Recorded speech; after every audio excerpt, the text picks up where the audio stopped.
Carl. We're back with another edition of Smart Financial Lifestyles, our podcast. We have a great guest today, Sammy Cain. Hi. Sammy is a part of our Smart Financial Wealth Building book. I didn't know her when I wrote it, but chapter 11 is all about her, right? Like, what do you do at 25 to get started? Right. And I'm going to quiz her a little bit, but before we get into all that, Sam, give us a little bit of like family history, where you're from, where you grew up. I knew you had some connections to Medford and Somerville, Massachusetts, one of the most popular places. Absolutely. So, growing up, Mom and Dad were both from Somerville, so I spent a lot of my time going into the city, out of the city, Lagoon Square, Union Square, all the things. Okay. Learned how to be smart, quick-witted. That's where my city gal So comes you're a from. street kid. Street kid. Okay. And I grew up as well as in Stoneham, Massachusetts. I'll put Stoneham on the map. And I know that now you're sort of living in the burbs, in the country of Worcester County, Yes. with the trees and the birds and the deers and everything. How is that for Absolutely. you? Big change. So big change being a city kid, now moving out into the boonies, as you'd say. Yeah. But it's true, but I love the nature. I'm a dog mom. So I have God, here we Casper the friendly golden doodle. Gotta give him the biggest shout out ever. But it's very nice. There's no traffic. The nature's beautiful.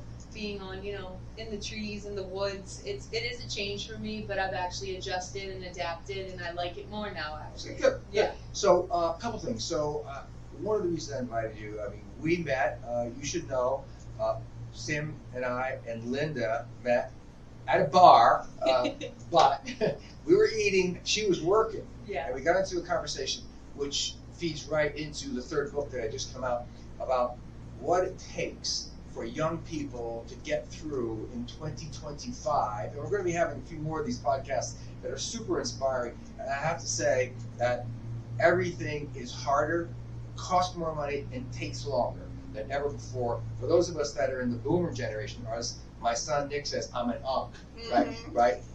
For all those of us in the boomer generation. Come on, boomers, you ruined a lot for us, okay? We had it a lot easier. Yeah. So let's kind of take it from, again, in my book on Smart Financial. It's really important to get education. Education first, foremost. Gotta do it. Absolutely. Right? If you think that education is expensive, as they say, try the alternative. So tell me about your education journey first. Yeah, I'm actually so excited to talk about this because starting off with education, I definitely struggled and didn't know if I wanted to go that route. Okay. So it was that, do I do it, do I not? Because I had the debt in mind and the money in mind when I started. Okay. But I started at Middlesex Community College. Okay. I went to community. I did all my prerequisites first. Got them out of the way, did my trial runs, made my mistakes, and it was actually a learning curve for me, and I'm proud of myself for doing that first. Okay.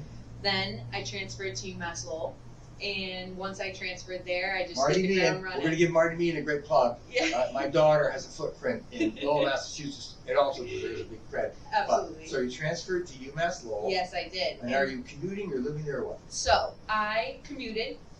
So it was about a 45-minute drive. It was Okay. worth the drive, though. Getting my education, it was something important to me. And I'm currently studying finance with a red distinction in entrepreneurship. Okay. So once I get my bachelor's degree in May, which I'm very excited, it's my senior year right now. And yeah, we're working, chipping away at it. It's something that I definitely have had a different journey with than other people. So you started in Somerville, but are you a product of the Stoneham school system or the Somerville school system? So a little bit High of a school. product of both. I think I struggled when I was in high school going through some things, so I went to Stoneham High, and then I transferred over to Somerville High. I got my diploma from Somerville High, Okay. and then I took a Big break. crowd of those people around here. Yeah, right? Yeah, Stoneham and Somerville kid. But yeah, so I grew up, though, in the Stoneham school systems. I always excelled with school. When it came to the academics. Okay. And so I did great, and then I was also an athlete too. I was always playing sports. And then I transferred over to Somerville High, got my high school diploma, and then went to Middlesex Community after that. Okay, Yeah. so you have an education goal of finance or entrepreneurship. Where'd that come from? Yeah. So it kind of developed when I got older. It was not something that I was 5 years old saying, I want to be a financer. I want to be someone in finance. Well, that makes you in the majority. Nobody wants to go. My daughter Bianca says I have the least sexy job in America, which is probably true. Exactly, yeah. because I know you have some other interests we're going to get into. For sure. So you didn't grow up wanting to be a musician, but I know you're also a musician on top of on top of finance. Yeah. So, well, first I'll start with when I was a kid, I was always great at mathematics. That was something I excelled in. Let's bring it back to my father. My father was a gambling man, should I say, and my grandfather too, but there was always deck of cards going around in my house. When deck of cards were happening, I realized that I followed numbers extremely well. My dad would practice when the fourth graders come home with a worksheet that says 4 plus 4, 2 times 6. What's all these things? So my dad played cards with me, and that's how I learned mathematics, either addition, multiplication, subtraction. It was just sounds like a Somerville growing up, doesn't it? My dad said, well, we'll keep plugging through this. Okay. Right? My dad said, let's teach my daughter math but the Somerville way. So he pulled out a deck of cards. I love that. Okay. Yeah. So, and it's interesting because we're going to also talk to Sam about her unbelievable multitasking. There's a joke about this, that goes around. It's absolutely true. I mean, women are great multitaskers. Guys can only do one thing at a time, and they're lucky if you do that one thing well. But in your particular case, you're going to college, you're almost done. At the same time, you have a music career. Yes, I do. Yeah. So speaking of where my finance came from, the interest came from, it came from being a musician. Oh. I actually realized that musicians, growing up watching Beyonce, watching Taylor Swift, I grew up in that generation. Sure. So watching those big artists have the music component, but then also have the business side of things, that's where it sparked my interest. I said, I don't want to just be the artist. I want to be able to back my words up, back my music up, and be able to sit in the meetings with the guys who are asking me for 20% of my cuts or whatever it is, and understand what that paper means when they drop a contract in front of me. So that's where I went to school to get that. And that's why. For defense. For defense, yeah. Or not defense, but more for being more educated in the field and not just being the artist, but being the businesswoman as well. It's interesting because one of our clientele over the years at Legacy, who's an MIT musicologist, has told me many times, Fred has actually written a book about this, there's so much math in music. Yeah, so much. A lot of music is based on numbers and mathematics. I forget exactly what he calls it. Yep. But he has a wonderful book, by the way. Anyone who's ever written a book, it's hard. I've written a couple of them, and I will just tell you, Fred Harris's book, I think it's called Seeking the Infinite, is a very big, thick, interesting read, especially for people who like music. I gotta read it. And get numbers. Yeah. Okay, so you're going to college. Yep. Tell me about your music career. Where is it? What's going on? Yeah, so my music career, when I was 16 years old, I am going to be dropping names here, but it's for the cause. So when I was 16 years old, I was waitressing with my mom, actually, and I was working with some guy in a studio just to get my experience. Now, I was young. He didn't want to work with me anymore, so he dropped me in a way. I was on shift when I got the text message just saying, like, oh, this isn't working out or whatever. My mom was at a table. And she was sitting with this one guy at a table, okay? Or like my mom was serving him, He was drinking, this poor man was drinking a beer and eating buffalo wings. Okay. And a 16-year-old girl runs up to her mom and she's like, I was like, Mom, like he dropped me, I don't know what I'm gonna do, I'm never gonna get into a studio again, I don't know anybody else, all this stuff. Like the world has come crashing down.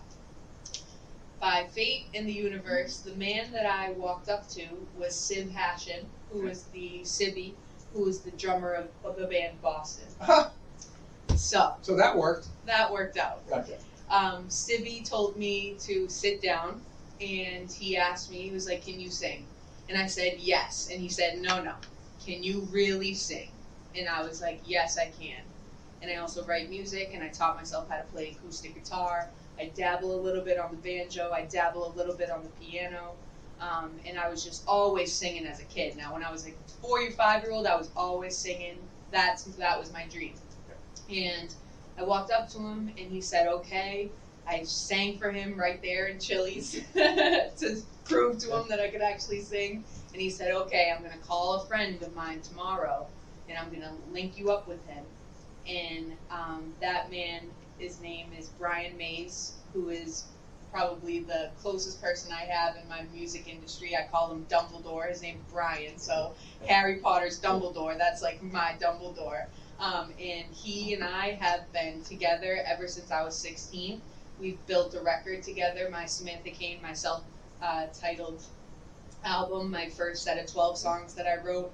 I brought them to him. I had all these songs, all these ideas. I just needed some help to bring them to life. And he was the man to do that. He helped me do that. He brought the band in.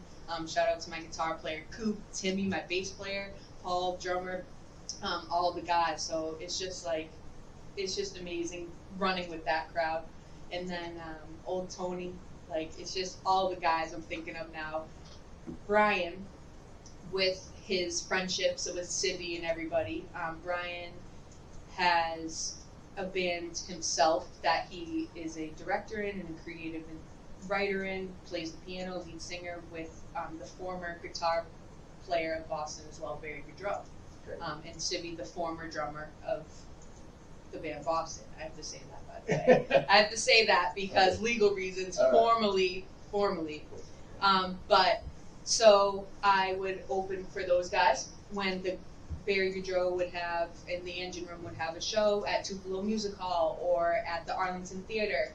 I got lucky enough and asked to come open for them, so I've opened for them a few times, singing in front of crowds. While you're in college? While I'm in college, while I'm doing school, and while I'm waitressing, I call it my Cinderella job. Oh, we haven't gotten there yet. Oh, okay, yeah, so, yeah. all right. And the multitasking, so we Here move from comes, yeah. in college, so much doing stuff. your music career, Yeah. and then at the same time, Yeah. I'm guessing you did waitressing to pay the bill. Oh yeah, I was waiting tables, so I got asked to play a really big show at the Arlington Theater, and it was on like a Saturday night or something, and now Saturday nights are my busy nights. I had to go up to my boss and say, hey, I got asked to play this show, can I please have the night off? They had to scramble to give me the night off, then I go play a show, and then I come back the next night and I'm back to waiting tables. And so I call it my Cinderella job because, it's like the clock strike 12 and we're back to waiting tables. A lot of people got started Yes. in restaurants. Yes. I mean, I think probably everybody in this place. I mean, Matt, who is the fellow who runs the Legacy Financial part of our company, he grew up in the restaurant business. I mean, I had the great pleasure working in some restaurants. Yeah. My wife, Linda, was an awesome bartender. Hey. Which at that era in her life, Amazing. it's a great economically rewarding For sure. thing to do. For sure. Right. So, yeah, it's the hustler's game, but it's worth it. It's worth it. So now we've got you in college, singing and playing and writing, Singing. working at various restaurants. We don't need to plug them, but anybody who's had the opportunity to work with you is probably lucky to have you. Oh, thank you so From much. what I saw Yeah. when we were together. Yeah. So, and I think there's other things going on in your life too. Okay, Yes, so yes. keep going. So, as I was getting older, I was getting more confident in myself. I was learning the avenues that I wanted to go down. I've experienced some personal things in my life that not everybody has experienced, whether it's grief or certain trials and tribulations, things like that. I have been very adamant. I think everybody in my personal life that knows me about mental health and physical health and, growing up an athlete, I was always into sports. I went through some things where I was getting depressed and I wasn't feeling like myself and I gained weight. And going through all these things, in the last couple of recent years, I've realized I got back to myself. And I've poured love into myself by showing up and working out at the gym. Okay. So. And that led to this. So going to the gym and putting the work in, I realized that I loved it, and I also realized I want to show people that they can take control of their lives, and they can take control of their lives and get themselves back with just the work that they do need to put in with themselves, but with also a little bit of encouragement. So because of the little bit of encouragement, I would love to become a personal trainer. And so that's where the road led me. And so now, while I'm in school, here we go, in school, doing music, working in the restaurant, and the National Academy of Sports Medicine. So I actually did research for about a year on women's mental health and really tried to figure out what the root cause of women's mental health was. And what I realized within my research was self-esteem levels. With lower self-esteem, There was, more toxic relationships present in their lives. There were drug abuse in their lives. There was certain characteristics that correlated with low self-esteem. And so what I wanted to do was to make a program or, have something or start to build something that can help women build their self-confidence. And so I completed my research at the Cummings Properties Foundation, and I won seed funding money for $2,000. And I spent that $2,000 on my National Academy of Sports Medicine certifications. So going for my personal training certification, my wellness coach certification, and my nutrition coach certification, and specializing with women who take GLP-1 medication. Ah, okay. All right. Yes. So this is big. We drove away from the restaurant where I met Sam, and Linda, who is my editor, my partner, my wife, mom, all that kind of stuff, was reminiscing with me a little bit. And, she was a scrapper. She was definitely, Linda is Canadian, and she came here and did everything from putting wrappers on chocolate Charleston Chew bars to becoming a bartender. She was also a personal trainer and ran a very well-known group of studios that used to be called Gloria Stevens. Okay. 3 of them. Amazing. Right, with women and working out. And so I didn't know this. Yeah, well, this is some of the backstory about why Sammy's here. But anyway, and the reason that I wanted to go through that is that the reason that we're doing these podcasts and the things that I think are so important really apply a lot to, I would say, 18-year-olds who look at the next couple of years as insurmountable issues. Cost of college, cost of getting into the first house, for sure, cost of all that kind of stuff. So, I mean, I think if you were to say to yourself, for those that are listening, what would you say to your 18-year-old self about what to do and in what order? What do you think are the most important things? First, I would give her a hug. Most important. First, I would give her a hug. I would tell her that she's going to go through some hard things, but it's going to be okay. So we're going to start there. Then I would tell her, start saving your money and stop spending it on useless things. Be more intentional. Be more mindful. And I was always responsible, but just to be responsible with money specifically. So all of those things, if I started saving when I was younger, maybe. Woulda, shoulda, coulda. Everybody says that. Everybody says it, and it is part, again, of this inspirational part of the book for young people. Not everybody can save, but they're just barely paying the rent. Believe me. There were times in Medford when my brother and I and 3 guys lived in an apartment, and the rent got paid literally out of the penny jar. And that is one sort of definition of really being tight. For sure. And I spoke at a meeting recently, and we were talking about the definition of wealth. And for me, I have to tell you, the first time I could pull into a gas station and say, fill her up, without thinking about the amount of money. It's a blessing. That was a huge thing. But for an 18-year-old, and what I really want to get across on this is that you can do it. I mean, you can do it, and I do think there's a lot of people selling the fright, and I will tell you, it is self-serving. And again, I came out of the financial industry for 50 years, and I will tell you, there's a reason why every mutual fund company in America just beats up parents about saving for college and 529 things. Why? Well, it sells a lot of mutual funds. I mean, fear is a big thing. And the other thing is fear of being a bag lady. I mean, the amount of press around the fact that you're going to run out of money and you're going to be home. I mean, all this kind of stuff. Now, those terrible things can happen. For sure. But you don't need to digest all that negative stuff. I mean, there's so many ways to get through it. We're going to be doing a podcast coming up in the next couple of weeks with a very wonderful woman that I've known for many years who started off scraping it all together. She actually ended up taking the military route to get her education paid for, and she is now, I won't ruin it for everybody, but she started off going to the military, and now she's a dean at Texas Tech. It's amazing. School. I mean, I think her story is also inspirational. So for you... And shout out to military personnel, too. My dad's a 82nd Airborne paratrooper. So for those kids that are trying to put it together, number one, there's always a way. And community college, flipping to the 4-year, which my niece Elizabeth did. She Mhm. went to Colorado Mountain College, which gets a lot of talk around here. Yeah.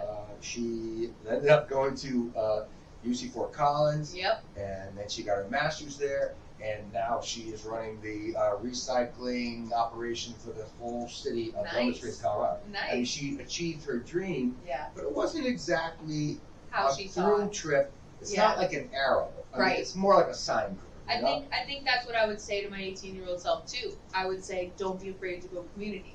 Like, go community college. It saves you money, it gives you a foot in the door, and it gives you an And avenue. if you're gonna fail out and get homesick, it's a good place to fail out and get homesick. Hey. without burning up daddy's dollars. That's what happened. Yeah, okay. I've made some mistakes, so now I'm a straight A student, and I always was a straight A student. The material was never the issue. Yeah, some But folks. sometimes you you fail a know, class. It's really interesting. Yeah. Some folks, and again, this is one of the advantages of doing this for a long period of time. Yeah. I think some folks have the inability to deal with either sudden success with money or sudden success with time. Yeah. A lot of kids that go off to college, all of a sudden, it's like they hit the lottery of time Yeah. because they're on their own. Yeah. And we have the same problem when some people hit the lottery with money, Money. and then end up, going through the same thing. Yep. But for that first step of education, Yeah. okay, that's great. Second thing I wanted to ask you specifically, Yeah. because I have my opinion, but I would like to know the value of working with people Yes. that you have gathered from being in food service, one of the toughest unsung jobs in the world, Yeah. right? Is working with the public Yeah. and things they put into their mouth, Yes. right? Whether Yeah. it's drinks, Drinks, bars, food. chicken wings, whatever. People don't play about their food. But you learn a lot about people. I Did do. you get like a PhD in real life working? Yes, with I these? Tell me about swear. it. I actually think I do. I think I already have a PhD in people because all of these avenues that I'm talking about are all working with people. Restaurant, I'm working with people. Working in the gym, I'm working with people. Singing on stage, it's all about connections and building connections with other humans. That's what's the most important thing to me. And I think that's something that I've excelled in just because I know how to talk to people. So starting there first too, with the young people in my generation, I am very outgoing, but not everybody knows how to talk to people. And I think a lot of the technology has to do with that. I think a lot of anxiety has to do with that. So I just think working with the public and working with people have definitely developed skills and traits that I carry in every single aspect of my life. And I think that's the most rewarding part of any job that I have is working with people, meeting connections, people like you. Well, Like, why am I here right Yeah. now? It's because my connections with people of at my jobs. And I think that's what's most important, for I sure. often talk to some of my friends and actually encourage them to have their kids work in jobs. It might not be the job of your life, Yeah. but I will tell you, to give a shout out to Friendly Ice Cream Corporation, where I had my first job with my friend. Friendlies, yeah. We learned a There's one lot. in Stoneham. We Yep. learned a lot about people and about how hard it is. And what's interesting is, and my son Nicholas and his buddies, wanted to do over the upstairs of our car barn, just turn it into a man cave. And so my brother and I and a couple of other dads, we said, okay, we'll buy the sheetrock, we'll buy the inside, but you guys are going to do all the work. Yeah. And then, so now, my son, who happens to be in real estate, he knows when someone is going to sheetrock a wall, or he knows how hard they work, and he doesn't diminish their work. Yeah. And the same thing if you're in a restaurant. Anyone who's ever worked in a restaurant doesn't beat up on the servers. Oh, absolutely. The washers of dishes. Oh my God, it's yeah. hard, bloody work. It is. It But truly is. Every time we go out somewhere, and I'll give a shout out to the Darden Corporation, who's a great corporation that owns a lot of places that I've been to recently. I mean, they're a super well-run company. Everybody who works there Yeah. loves working there, and they look you in the eye, Yeah. which is a talent that's not common among young people. For sure. There's a lot of young people who stare at their shoes. It's not Yeah. because they love the top of their shoes, Yeah. but they have this The anxiety, fear I think. Yeah, the of fear. looking into someone else's innards, which is how It it should happens be. when you Yeah. look at somebody now. Yeah. So I do think in a restaurant it's hard to look Yeah. at your shoes all the time. You're bringing somebody So their hard. third martini or their Yeah. chicken wings or And, whatever. and especially where I work too, specifically, it's a place where you know, it's first come, first serve. So when people walk in the room, you need to immediately contact them and immediately say, hey, welcome in, sit wherever you'd like, I'll come find you. It's about being the point of contact and not being afraid to be that point of contact. And so I think that's where it just excels. When you know how to talk to somebody, where you know how to have those skills and traits where you can communicate, you can carry on a conversation, you can look people in the eye. I think it takes you further and takes you in a longer, it just takes you far. So education number one, basic work skills, you know, learning how to actually talk to people, which I will tell you is a dying art. Conversation is a dying art. So my son, who's he's quite a character. My son actually made a statement. He's going to beat me up for saying this in a video, but he was talking to his mom and I, and he actually just broke up with somebody, and the word he used was that she wasn't a great conversationalist, right? That's hard. And it is an interesting thing, and it's an interesting thing to be able to talk to people about a lot of different stuff. So you're really good at that. Okay. Thank so one more thing, and again, when I talk about how you can put it together, I mean, and Sam's a great example of putting it together, getting yourself through, about to graduate, about to launch into your next thing. But you also have, and you've told me, you have an interest in entrepreneurship, as opposed to being a bean counter in a queue somewhere, just adding up other people's money. For sure. Tell me about that part. Okay, so as I was going, you know, through the music, and as I was going through the gym stuff, being in my fitness journey, I just realized I really want to develop my own company, and that was developing my own women's wellness company, which financial wellness is a huge part about that. So we'll get there. But that is where the entrepreneurial mindset came from. Like, I want to do this, I want to work for myself, I want to be able to build something and be creative and build it from scratch and build it from the ground up. And so that's where, you know, I did my research first on my company and for women's mental health. First I had to do my research, then I completed my research, I got the seed funding money to go get my certifications. Once I'm certified, then I can start building that company. Because I can do things, but it's very hard to do things without being certified. It's just, you know, you got to get the certifications first, just like education comes first. You got to get those things done. I will tell you, you have to give a shout out to the Harvard online programs. My wife just finished her, again, she's been a personal trainer. She just finished the Harvard course on wellness coaching. It's important. Which is a really big part of my longevity book. We're not going to get into that today. But I wanted to say, all day. I know, but I wanted to say, because we don't have to have too much time left. And I want to just talk about entrepreneurship as a route to wealth building. My little book on wealth building, by the way, which is only 100 pages. The wonderful people at Amazon coached me to not write 300 pages on money, write 100 pages on money, because what's in this book doesn't apply to the grandparents, and what's in the grandparenting book doesn't apply to young people. But entrepreneurship is one of the most potent ways to wealth if you have the guts to do it. There's a quote in here from Mark Cuban, very successful guy, Shark Tank. We love Mark. And Mark Cuban has a few bits of advice. We couldn't get him for the podcast today. We took Sam instead. But Mark Cuban says, when you're young, that's the time to take a chance.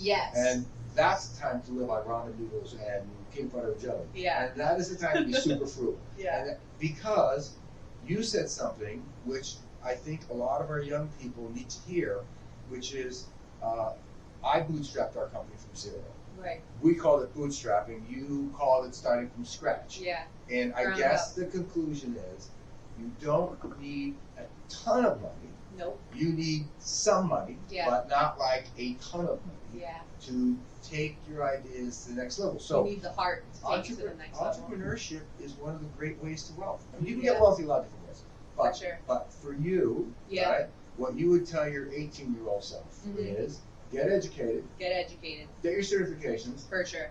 Work in some basic value job, and I think restaurants fall into that category. Restaurants, absolutely, But have a goal. I mean, I wanted to wrap up. I mean, because you know, if you're 18 years old, you have a goal, whether it's to be the next Amy Winehouse. Well, not her, because she has to we do stay away from drugs, but Amy Winehouse was amazing. So let's just say to be the next music phenom, right, or whatever it is, yeah, right? just be the best version of Sammy You Cain. need to have a plan for yourself Yeah. to put this together, because as they say, if you don't know where you're going, you kind of end up somewhere else. You need to have a plan of attack. Yeah. And it includes plan of attack. I love that. And Yeah. you need to basically put out your steps. And guess what? Failure is just a part of the process. Oh yeah. There is a book that I recommend to everybody called Little Bets, and Little Bets is about how a very famous comedian, I don't know if I can out him on this podcast, but anyway, a very famous comedian has routines that he does. Right. And he will do them 60 or 70 times in a small venue, fail and fail and fail, before he gets down to the 6 or 8 jokes and routines that work for him. I love that. And he calls it little bets. Don't make big bets. Yep. Don't make everything around that one bit. You have to act some smart, start some small ones. Mm-hmm. Fail with it. Failure teaches you something. Yes, right? so true.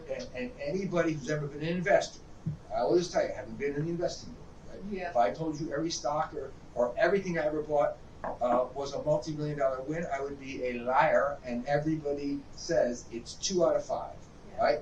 One of our most famous entrepreneur clients, very successful guy, who, again, among the people that we have worked with who've, gone from 0 to 100 millionaires or whatever, Yeah, it's only 2 out of 5, right? Yep. 2 out of 5 is the batting average for little bets. It's the batting average for starting businesses, Yeah. right? So you just have to get up and bat. Yeah. And you can't be afraid. And I think that was a big part of my journey. I spoke about a lot of personal things that went on. I had a dear friend of mine pass away. I've had my parents, stuff going on. Just everybody has their life Yeah. struggles, And I think being resilient is the most important quality that you can have, because it's just like Rocky. I went to the Bruins game a couple weeks ago for my birthday with my mom, and they showed that big famous Rocky scene of how it's not about how many times you get hit.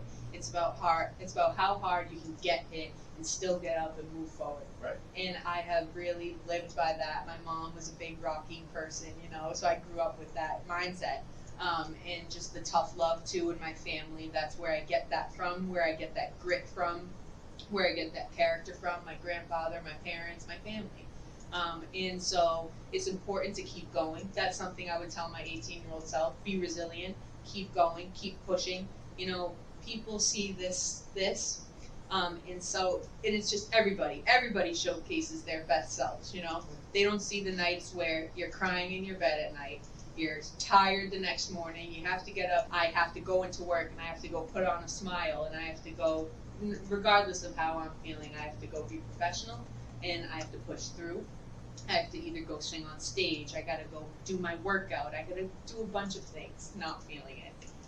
And that's something that I'm proud of myself for, and just a quality that I think every young person should have. You have to be able to be resilient, especially being a millennial, especially growing up in the generation that I grew up in, and especially what's going on right now, which is the world. You just got to be able to be resilient. I'm going to put a plug in for the millennials, by the way. They are the most worried generation. Yeah. And they have a lot of worry, but they also have the most opportunities. I will tell you that, watching this whole sort of passage of time, Yeah.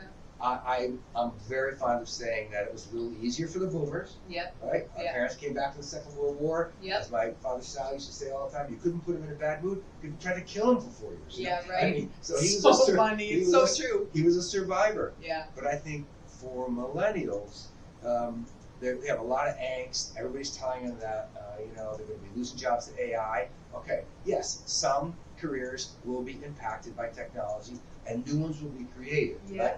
Also, in the creatives, Yeah. which my daughter is very deep into the creatives, right? We saw what happened to the photography industry when digital photography took over. Yes, some Right. people's creativity was impacted, some technology made them have changes, but Yeah.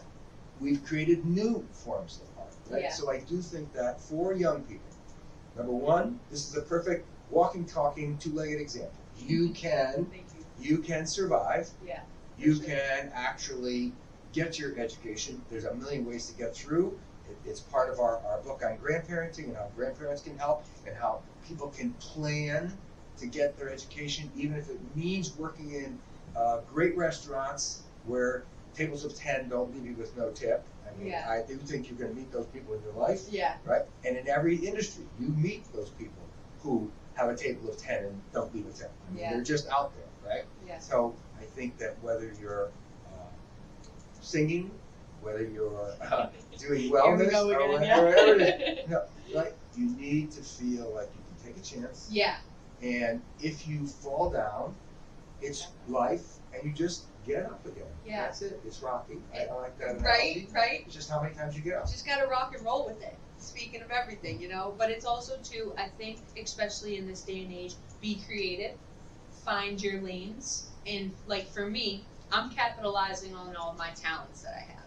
I can sing, I can write music, I know I'm great in the gym, I'm an athlete, I'm great with people. So all of those things, I'm trying to be creative and to bring them to life, to be able to capitalize on my talents, to be able to have multiple streams of income. Bartending, waitressing, my people skills, money, music, building, you know, going into the studio, making music, selling that music, going out and playing shows, getting paid for gigs, money. Personal training, getting my certifications, working in the gym, building clients and specializing and finding my niche market as well, I think is an important topic to bring up, speak about. Money. It's just all leading back to how many things that I can do that can bring me back money. And that is where the creative and the adaptability and the resilience comes in with being in this new age of how do you do it? Yeah, I do want to wrap up with just one thing, which I think is really interesting that you went through that, because there is something in my book and everybody else's books, and there's a lot of great books. Actually, Ray Dalio has one called Principles. It's just a great read. But what's most important, I think, for the millennial class, is you actually can't go into anything where you're in it just for the money. Right. You don't start with a passion first. Right. You don't get to the money later. Exactly. If you flip the script, it's the most frustrating thing when you meet somebody that says, I don't care what it is, I just want to make a lot of money. Yeah. Well, that's like a Red flag. That is like a license for failure. Yeah. You do need to care. Absolutely. Because I'm sure, for those of you listening to this, I'm sure you've realized that in every path to wealth, and there are a lot of different pathways to get there, in every path to wealth, there are some things that you wouldn't do. And there are some things you need to ask yourself, like, what wouldn't I do? Right. You know, for money, I wouldn't do that. Right. I need to get them off your list, right? Yeah. So, listen, I want to thank Sammy for showing up today and doing this. Thanks for having me. I think you're going to see more of her and hear more of her in the future if her music career is as successful as she is at doing everything else. And if you want to keep up with us, you can go and subscribe to our channel. Click on the little link on the captions below this. Follow us on YouTube. Reach out to us at smartfinanciallifestyle.com. And I'll see you again next time on Smart Financial Lifestyles.